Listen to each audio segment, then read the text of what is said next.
வீரத்தமிழன் சாங்கை நான் ரிலீஸ் பண்ணேன். ரொம்ப அருமையான பாட்டு, ஒரு ஸ்போர்ட்ஸ் ட்ராமா சாங் ரொம்ப நல்லா இருந்தது கேட்டேன். மக்களையும் அந்த எனர்ஜியோட சந்தோஷப்படுத்துறது நான் வாழ்த்துறேன். தமிழர்களின் number one choice Tamil matrimony. VGT Holidays. GT Holidays, South India's #1 travel brand. ஒரு क्वेश्चन இருக்கு. ஏன் எப்பவுமே மேல் செஃப்பே அதிகமா இருக்கீங்க? Why not female chef? எனக்கு குக்கிங்கில் ரொம்ப இன்ட்ரெஸ்ட்டு. நான் ஷெஃப் ஆகணும் அப்படின்னா குக்கிங் இன்ட்ரெஸ்ட் வந்து ஷெஃப் ஆகவே முடியாது. ஏன்னா to be frank, demand for girls in hotel industry தான் ரொம்ப அதிகம், especially for south Indian girls. ஏன்னா ஒரு பேச்சுலர் ரெசிபி. பச்சை பட்டாணி வந்து உப்பு போட்டு மஞ்சள் பொடி போட்டு வேக வைங்க. நைட்டே ஊற வச்சிடணும், மார்னிங் எடுத்து வேக வைக்கணும். வேகும் போதே கொஞ்சம் நீங்கள் பச்சை மிளகாய் கீரி போட்டுறணும், கருவேப்பிலை, பூண்டு இடித்து போட்டுறணும். இது முடிஞ்ச உடனே ஒரு பேனில் வந்து தனியாக எண்ணெய் ஊற்றி ஓமம், சீரகம் சிக்கன் கறிக்கு வந்து நிறையா போட்டிருக்கேன். அப்படியே ஆனியன், டொமேட்டோ, கோகோனட் பேஸ்ட், தயிர், கொஞ்சம் மஸ்டர்ட் ஆயில் ஊற்றி நீங்கள் ஒரு விசில் வச்சிங்கன்னா ரெடி சிக்கன் கிரேவி. பட்டுன்னு முடிச்சிடலாம். ஏன் இன்றைக்கி வந்து ஹெல்த்தி ஃபுட்டை தேடி அதிகமாக போகிறோன்னா, நம்ம அதிகமாக உழைக்கிறதே கிடையாது. அஸ் அ ஷெஃபாக நான் வந்து இது ஹெல்த்தின்னு யாருக்குமே சஜஸ்ட் பண்ணவே முடியாது. இதுவும் ஹோட்டல் ரூல். ஒரு கெஸ்ட்டு வந்து எனக்கு இன்றைக்கி ஸ்டொமக் அப்செட், எனக்கு என்ன ஃபுட்டு சஜஸ்ட் பண்ணுறேன்னு கேட்டாங்கன்னா, நம்ம வந்து ஷெஃப் வந்து இதான் சொல்லணும். அதை எப்படி ஒரு ஷெஃபாக இருந்து நானே அதை சர்வீஸ் பண்ணுறது என்னோட மெனுவில்? நீங்கள் ரெகுலர் பரோட்டா கூட சாப்பிடுவாங்க, பன் பரோட்டோட கம்பேர் பண்ணும்போது ரெகுலர் பரோட்டா கொஞ்சம் ஓகே சேஃப் அப்படின்னு. ரசத்தில் போடுற பெருங்காயத்தில் க்ளூட்டன் இருக்குது. ஓகே, எப்பயுமே சேஃப் கேம் தான் ஆடுவோம். அதை அஜினமோட்டோவே டு பி ஃப்ரேங்க் நம்ம ஊருக்கு தேவையில்லை. ஏன் சைனாலேயோ கொரியாலேயோ ஜப்பான்லேயோ அது அதிகமாக யூஸ் பண்ணுறாங்கன்னா, அவங்க ஃபுட்டு வந்து இன்ஸ்டன்ட் ஃபுட்டு, எல்லாமே டக்குன்னு ரெடி ஆயிரும். Onion, tomato, ginger, green chilli ரெடியாக இருந்தால் போதும். அந்த குக்கிங்க்கு இதெல்லாம் தேவை. ஏன்னா நீங்கள் கல்பாசி போட்டு ஒரு பிரியாணி பண்ணிங்கன்னா அதை விட இதுக்கு அஜினமோட்டோ. உங்களுக்கு அஜினமோட்டோ மாதிரி வீட்டில் நீங்கள் ரெடி பண்ணணும்னு நினச்சிங்கன்னா, செலரி ஸ்டிக்ஸ் இருக்குல்ல, செலரிஸ். ஓகே, அது ஒரு அரோமேட் மாதிரியே இருக்கும். அதை நீங்கள் போடும்போது இன்னைக்கு நம்ம கூட இந்த we have chef Madurai Raghavan with us. வணக்கம் சார். வணக்கம். எப்படி இருக்கீங்க? நல்லா இருக்கேன். நீங்கள் எப்படி இருக்கீங்க? நல்லா இருக்கேன் சார். ஒரு கொஸ்டின் இருக்கு. ஏன் எப்பவுமே மேல் செஃப்பே அதிகமா இருக்கீங்க? Why not female chef? பரவாயில்ல, ஃபஸ்ட்டு கொஸ்டினே சூப்பராக கேட்டிருக்கீங்க. கிச்சனை பொறுத்த வரைக்கும் ஜென்ரலாகவே ஒரு பெர்செப்ஷன். இப்போ எனக்கு வர்ற நிறையா ஃபோன் கால்ஸ்லையுமே எனக்கு குக்கிங்கில் ரொம்ப இன்ட்ரெஸ்ட்டு, நான் ஷெஃப் ஆகணும் அப்படிம்பாங்க. குக்கிங் இன்ட்ரெஸ்ட் வந்து ஷெஃப் ஆகவே முடியாது. ஏன்னா எதனால் மேல் அதிகமாக இருக்காங்கன்னா, ரொம்ப ஃபிசிக்கல் ஒர்க் இருக்கும் கிச்சனில். ஒரு 100 பேத்துக்கு தயிர் சாதம்ன்றது ரொம்ப ஈஸியாக நினைப்போம். பட் ஒரு 100 பேத்துக்கு தயிர் சாதம்ன்றதுக்கு வந்து மினிமம் ஒரு 2 ஹவர்ஸ் ஆயிரும். அந்த பச்சரிசியை வேக கிண்டுறதுக்காக இருக்கட்டும், அதை குழச்சி எடுத்து அதுக்கப்புறம் அதுக்கு மசாலா தாளிப்பு போட்டு பாருங்கள், ஒரு சின்ன டிஷ்ஷு. அப்போ நீங்கள் இமேஜின் பண்ணுங்கள், பிரியாணிக்கு எப்படி இருக்கும், மற்ற டிஷ்ஷஸ்க்கு எப்படி இருக்கும். தந்தூர் ஹீட்டு ஃபார் எக்ஸாம்பிள், தந்தூர்லலாம் இது வரைக்கும் உள்ளே போகும். அதெல்லாம் கேர்ள்ஸால் ஸ்டார்டிங் ஸ்டேஜில் மேனேஜ் பண்ணுறது கொஞ்சம் கஷ்டம். But to be frank, demand for girls in hotel industry தான் ரொம்ப அதிகம். பொண்ணுங்க வந்து நான் ஷெஃப் ஆகணும், நான் வந்து ஃப்ரண்ட் ஆஃபீஸில் ஒர்க் பண்ணணும்னு நினச்சி வந்தாங்கன்னா ஃப்யூச்சரில் ரொம்ப டிமாண்ட் அதிகம், especially for south Indian girls. ஏன்னா சவுத் இந்தியாவில் இருக்க ஹோட்டல்ஸில் இப்போ நீங்கள் போய் பார்த்தீங்கன்னா பெண்களே இல்லை, ரொம்ப கம்மியாக இருப்பாங்க. சில பிராண்ட்லலாம் வந்து ரூல்ஸே இருக்குது, 30% of the employee should be female. But அதை யாராலையும் இப்போ ஃபுல்ஃபில் பண்ண முடியாத ஒரு சூழ்நிலையில் இருக்குது. பட் மெயின் ரீசன் இதுதான், ஷெஃப்ஸ் வந்து அப்ராடு போகணும், இங்கே கஷ்டப்பட்டு ஒர்க் பண்ணுறதுக்கு ரெடியாக இருக்காங்க. ப்ளஸ் நான் அப்ராடு போய் நிறையா சம்பாதிக்கணுன்ற திங்கிங் வந்து ஜென்ஸ்க்கு ரொம்ப ஈஸியாக இருக்கும். பொண்ணுங்களை விட அது கொஞ்சம் ஃபீஸிபிளாக இருக்கனால அதிகமாக ஜென்ஸ் இருக்காங்க கிச்சனில், வேறு ஒன்றும் இல்லை. நான் ஸ்டார்ட் பண்ணும்போது நிறையா ஃபீமேல் இருந்தாங்க. நான் ஷிப்பில் ஒர்க் பண்ணும்போதெல்லாம் ஷெஃப் சூனா செகண்ட் ஃப்ரெண்ட்ஸில், அவங்களே ஒரு லேடி தான். She was from Bombay. But imagine, ஒரு 2000 ஸ்டாஃப் ஒர்க் பண்ணுறதுல ஒரு லேடி மேனேஜராக இருக்காங்க கிச்சனில். ஸோ இப்போ கொஞ்சம் குறைஞ்சிருக்கு. And ya, as you said, நீங்கள் வந்து you are known for your southern side food. உங்களை சர்ச் பண்ணாலே வந்து you are specialist for southern side, Chettinad food, Madurai food, and you are so much into இட்ல. அண்ட் பீயிங் அ பேச்சுலர் ரொம்ப கஷ்டம் நம்ம டேஸ்டி ஃபுட்டை குக் பண்ணுறது. அதுவும் இல்லாமல் நம்ம நிறைய வெரைட்டிஸ் எடுக்கவே முடியாது.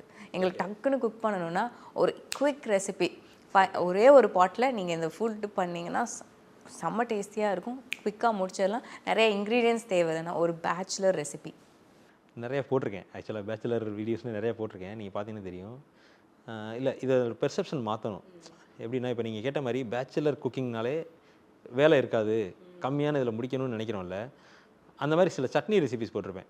அதெல்லாம் ரொம்ப ஈஸியாக இருக்கும், கட்டிங்கே இருக்காது. ஆனால் இப்போ நீங்கள் காரைக்குடி போனீங்கன்னு வச்சுக்கோங்களேன், காரைக்குடியில் இருக்க நிறைய ஹவுஸ் ஒய்ஃப்ஸ் எங்கூட ஒர்க் பண்ணியிருக்காங்க ஹோட்டல்ஸில்.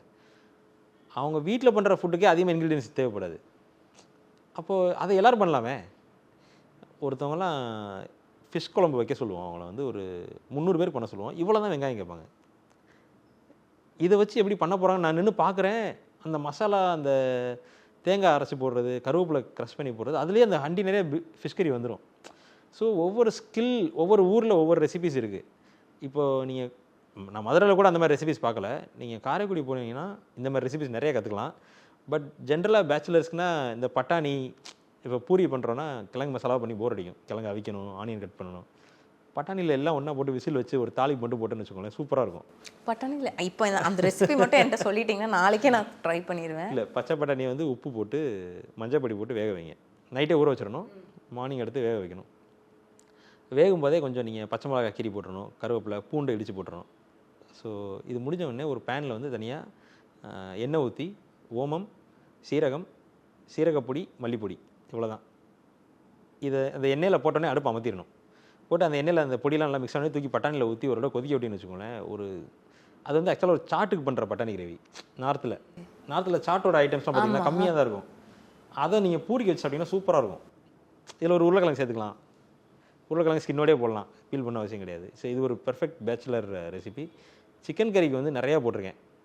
நீங்கள் அப்படியே ஆனியன், டொமேட்டோ, கோகோனட் பேஸ்ட், தயிர் கொஞ்சம், மஸ்டர்ட் ஆயில் ஊற்றி நீங்கள் ஒரு விசில் வச்சிங்கன்னா ரெடி சிக்கன் கிரேவி. பட்டுன்னு முடிச்சிடலாம். ஆமாம். ஸோ அதில் ஒரு 2 விசில் வச்சிங்கன்னா போதும், வேலை முடிஞ்சிச்சு. அதுக்கப்புறம் இன்கேஸ் கிரேவி தண்ணியாக இருந்தால் ஒரு தடவை கொதிக்க விடணும், அவ்வளோதான். அது பரோட்டா கூட, ரைஸ் கூட எல்லாத்துக்குமே நல்லாயிருக்கும். இதெல்லாம் நம்ம வீட்டில் பண்ணுறது தான் ரெகுலராக. And being in this social media நீங்கள் நிறைய விஷயங்கள் பார்த்துருப்பீங்க. இப்போலாம் நிறைய பேர் ட்ரெண்டாக போயிட்டுருக்க விஷயங்கள் ஹெல்த்தியாகவும் இருக்கணும், டேஸ்டியாகவும் இருக்கணும், எங்கள் கிரேவிங்கையும் போகணும் அப்படின்னு சொல்லி ஒரு விஷயத்துக்கு வந்துடுறாங்க. வேறு இன்ஃப்ளூயன்சஸ் ஆர் அவங்க ட்ரை பண்ணுற விஷயங்கள், அவங்களுக்கு சூட் ஆகிற விஷயங்கள் போட்டுகிட்டே இருப்பாங்கல்ல. நீங்கள் வந்து இப்போ ஒரு டிஷ் வந்து ஹெல்த்தியாகவும் இருக்கணும், டேஸ்டியாகவும் இருக்கணும், உங்கள் கிரேவிங்ஸையும் போகணும்னா what would be a go to dish? Very glad that you ask this question. இது வந்து இந்த பெர்செப்ஷன்லேருந்து மாறணும். பட் மாற்றுறது ரொம்ப கஷ்டம். ஏன் இன்றைக்கி வந்து ஹெல்த்தி ஃபுட்டை தேடி அதிகமாக போகிறோன்னா, நம்ம அதிகமாக உழைக்கிறதே கிடையாது. அஸ் அ ஷெஃபாக நான் வந்து இது ஹெல்த்தின்னு யாருக்குமே சஜஸ்ட் பண்ணவே முடியாது. இதுவும் ஹோட்டல் ரூல். ஒரு கெஸ்ட்டு வந்து எனக்கு இன்றைக்கி ஸ்டொமக் அப்செட், எனக்கு என்ன ஃபுட்டு சஜஸ்ட் பண்ணுறேன்னு கேட்டாங்கன்னா, நம்ம வந்து ஷெஃப் வந்து இதான் சொல்லணும், sorry sir, we cannot advise your diet, you please consult a doctor and let us know what you want to eat. இதுதான் முடிக்கணும். உடம்பு சரியில்லையா சார், இருங்க நான் ஒரு நல்ல ரசம் வச்சு தரேன். அஃப்கோர்ஸ் ரசம் ஹார்ம்லெஸ், பட் அவருக்கு ஒரு ரசம் ஒத்துக்காட்டி அவர் க்ளூட்டன் அலர்ஜியாக இருக்கலாம். ரசத்தில் போடுற பெருங்காயத்தில் க்ளூட்டன் இருக்குது. ஓகே, இந்த மாதிரி.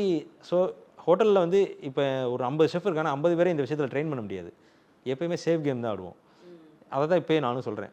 ஹெல்தி அப்படிங்கிறது வந்து வேரிஸ் டு எவ்ரி ஹியூமன். என்னை பொறுத்த வரைக்கும் இப்போ நமக்கு முன்னாடி இருந்தவங்க வந்து எல்லாருமே ரைஸ் தான் சாப்பிட்டாங்க. நம்ம தாத்தாவாக இருக்கட்டும், நம்ம அப்பாவாக இருக்கட்டும். எங்கள் வீட்டிலலாம் எப்போயுமே பழைய சோறு தான் இருக்கும். எங்கள் தாத்தா 90-95 வயசு வரைக்கும் நல்லா ஆரோக்கியமாக இருந்தாங்க. பட் இப்போ வந்து நம்ம அதிகமாக நடக்கிறது இல்லை. உடல் உழைப்பு இல்லாமல் நம்ம என்ன சாப்பிட்டாலும் உடனே செமிச்சிடும்னு நினைக்கிறதா ஒரு பிரச்சனை எனக்கு தோணுது. பட் பர்சனலாக என்னோட இதை சொல்கிறேன். நான் இப்போ எனக்கு கொஞ்சம் உடம்பு ஒரு ப்ளோட்டிங்காக இருக்குது, ஒரு ஹெவியாக ஃபீல் பண்ணுறேன்னா ஒரு 1 வீக் நான் டீ காஃபி சாப்பிட மாட்டேன். சுகர் அண்ட் ஃப்ரைட் ஐட்டம்ஸ் ஒரு 1 வீக் அப்படி எடுத்துக்கவே மாட்டேன். இப்போ நான் இருக்க வெயிட் 75, ஆல்மோஸ்ட் ஒரு 9-10 இயர்ஸாக இதே வெயிட்டில் மெயின்டைன் பண்ணிகிட்ருக்கேன். எனக்கே தெரிஞ்சிடும் பாடி கொஞ்சம் டயர்டாக இருக்குது, ஸோ நம்ம வந்து கொஞ்சம் ஹெவி ஃபுட் எடுத்துக்கக்கூடாதுன்னா அதை மேனேஜ் பண்ணிப்போம். ஒரு 1 வீக் அப்படியே வெஜிடேரியன் மட்டும் தான் சாப்பிடுவோம், வெளியில் போய் சாப்பிட மாட்டோம். இந்த மாதிரி சில விஷயங்கள் ஃபாலோ பண்ணுவோம். பட் அஸ் எ ஷெஃபாக நான் ஹெல்த்தின்னு யாருக்கும் எதையும் அட்வைஸ் பண்ணவே மாட்டேன்.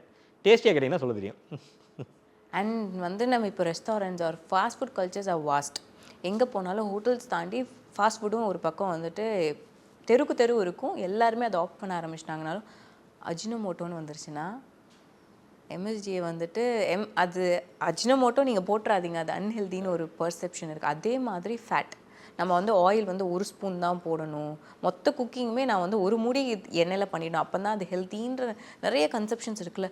உங்களுக்கு வந்து இந்த கன்செப்ஷன்ஸ் நீங்கள் கொஞ்சம் மாற்றுங்க. இந்த விஷயங்கள் நீங்கள் வந்து யோசிக்கக்கூடாது, விச் இஸ் ஆக்சுவலி ஹெல்தி. ஆர்எல்ஸ் நம்ம யூஸ் பண்ணுற விதங்கள், நம்ம ப்ராசஸ் பண்ணுற விதங்கள் தப்பாக இருக்கலாம்ல. அந்த மாதிரியான விஷயங்கள் என்ன? நீங்கள் சொன்ன இந்த அஜினோமோட்டோவே டு பி ஃப்ராங்க் நம்ம ஊருக்கு தேவையில்லை. ஏன் சைனாலேயோ கொரியாலேயோ ஜப்பான்லேயோ அது அதிகமாக யூஸ் பண்ணுறாங்கன்னா அவங்க ஃபுட்டு வந்து இன்ஸ்டன்ட் ஃபுட் எல்லாமே. இப்போ ஒரு சில்லி சிக்கன் போடுறீங்கன்னு வச்சுக்கோங்களேன், ஒரு ஹோட்டலில் போய் பார்த்தீங்கன்னா சிக்கன் மட்டும் தான் ஷெஃப் ரெடி பண்ணுவாங்க. டொமேட்டோ கெச்சப் ரெடியாக வந்துடும், க்ரீன் சில்லி சாஸ் ரெடியாக வந்துடும், சில்லி பேஸ்ட் மட்டும் சிலர் ஹோம்மேட் பண்ணுறாங்க, சிலர் அதையும் வாங்கிடுறாங்க. சைனீஸ் ஷெஃப் பார்த்தீங்கன்னா ஒரு 12 மணிக்கு ரெஸ்டாரண்ட் ஓப்பன் ஆனு வச்சுக்கோங்களேன், 11 மணிக்கு தான் வருவார். டக்குன்னு ரெடி ஆயிரும்.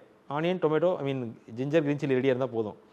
அந்த குக்கிங்க்கு இதெல்லாம் தேவை. ஏன்னா நீங்கள் எக்ஸ்டர்னலாக நிறைய சாஸ் கொண்டு வந்து யூஸ் பண்ணுறீங்க. நம்ம ஊர் ஃபுட் வந்து known for every single ingredient. ஒரு கல்பாசி போட்டு ஒரு பிரியாணி பண்ணிங்கன்னா அதை விட இதுக்கு அஜினமோட்டோ. இப்போ நம்ம கேட்டரிங்கில் வந்து சோடா போடுற மெனுவை நான் எடுக்கவே மாட்டேன். ஒருத்தவங்க வந்து கேட்டாங்க, ஏதோ பக்கோடாவை ஏதோ ஈவினிங் ஸ்நாக்ஸ் கேட்டாங்க. நான் சொன்னேன், பக்கோடாவில் சோடா போடுறது நல்லா இருக்காது. சோடா ஈவினிங் சாப்பிட்டேன்னா நைட்டு சாப்பிட முடியாது, உடம்புக்கு அன்ஹெல்தின்னு ஒரு ஓகேன்ட்டார் உடனே. ஃபார் எக்ஸாம்பிள் பன் பரோட்டா கேட்பாங்க என்கிட்ட வந்து. பன் பரோட்டா சென்டரில் குக் ஆகாமல் தான் இருக்கும். அதை எப்படி ஒரு ஷெஃபாக இருந்து நானே அதை சர்வீஸ் பண்ணுறது என்னோட மெனுவில்? நீங்கள் ரெகுலர் பரோட்டா கூட சாப்பிட்டுவாங்க, பன் பரோட்டோட கம்பேர் பண்ணும்போது ரெகுலர் பரோட்டா கொஞ்சம் ஓகே சேஃப் அப்படிமே. ஸோ இந்த மாதிரி நம்ம ஊருக்கு தேவையில்லாத விஷயங்கள், இந்த அஜினமோட்டோவாக இருக்கட்டும், அரோமேட் பவுடராக இருக்கட்டும், சவுத் இந்தியன் ஃபுட்டுக்கு நீங்கள் கடுகு சீரகத்தை ஒழுங்காக யூஸ் பண்ணாலே போதும். அதை மீறி ஒரு சப்ஸ்டியூட்டாக நான் சொல்கிறேன், ஒரு வேளை உங்களுக்கு அஜினமோட்டோ மாதிரி வீட்டில் நீங்கள் ரெடி பண்ணணும்னு நினச்சிங்கன்னா செலரி ஸ்டிக்ஸ் இருக்குல்ல, செலரிஸ், ஓகே, அதை வந்து நீங்கள் கட் பண்ணி அதை வந்து சன்ட்ரை பண்ணுங்கள். ஓகேவா? அது கூடவே கொஞ்சம் ஆனியனே சன்ட்ரை பண்ணுங்கள், கொஞ்சம் கார்லிக் சன்ட்ரை பண்ணுங்கள். இது எல்லாத்தையும் ஒரு பவுடர் ஃபார்மில் அடித்து வச்சிட்டிங்கன்னு வச்சுக்கோங்களேன், அது ஒரு அரோமேட் மாதிரியே இருக்கும். அதை நீங்கள் போடும்போது ஃபுட்டில் சூப்பாக இருக்கட்டும், எதில் இருக்கட்டும், ஒரு டேஸ்ட் என்ஹான்ஸ் நடக்கும்.